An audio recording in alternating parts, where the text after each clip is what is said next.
Hello everyone, good morning. সবাই কেমন আছেন? ভালো আছেন তো? আশা করি সবাই খুব খুব খুব ভালো আছেন।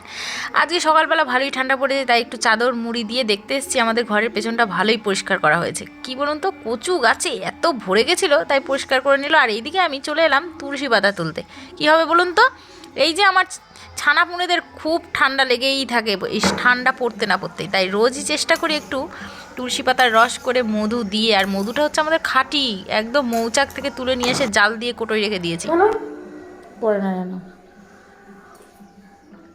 কেমন। তারপর ঈশান এখন স্কুলে যাবে বলে ওকে এখন খাইয়ে দিলাম। আর ও এখন চলে গেল স্কুলে, হাজব্যান্ড ওকে বাসে তুলে দিতে চলে গেল ও কাজে। তারপর এই যে ঘরে এসে আমার মহারানীকে তুলে দিলাম।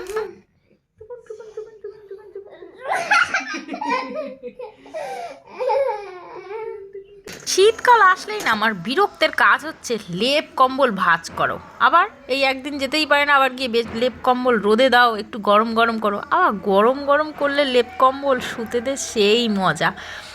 আমাদের এখানে বাবু ভালোই ঠান্ডা পড়ে গেছে, ভোরবেলা তো খুব ঠান্ডা লাগে, রাত্রেবেলাও ভালোই ঠান্ডা লাগে। আপনাদের ওখানে কেমন ঠান্ডা পড়েছে? এই দিকে আমি দেখুন শীত পড়তে না পড়তেই বেগুন পোড়া খাওয়া শুরু করে দিয়েছি। বেগুন পোড়া, তার সঙ্গে টমেটো পোড়া। ওহ, সকালের খাবারটা জাস্ট জমে গেল। তারপর বসে পড়লাম দুপুরে রান্না বান্নার জন্য প্রস্তুতি নিতে। শুধু সকালের খাবার খেলে হবে, দুপুরে তো খেতে হবে। আজকে রান্না করছি পালং শাক, আর এইদিকে শিম আলু দিয়ে কাতলা মাছের পাতলা ঝোল। ওহ, যদি ভিডিওটা ভালো লাগে একটা লাইক করবেন কিন্তু। টাটা।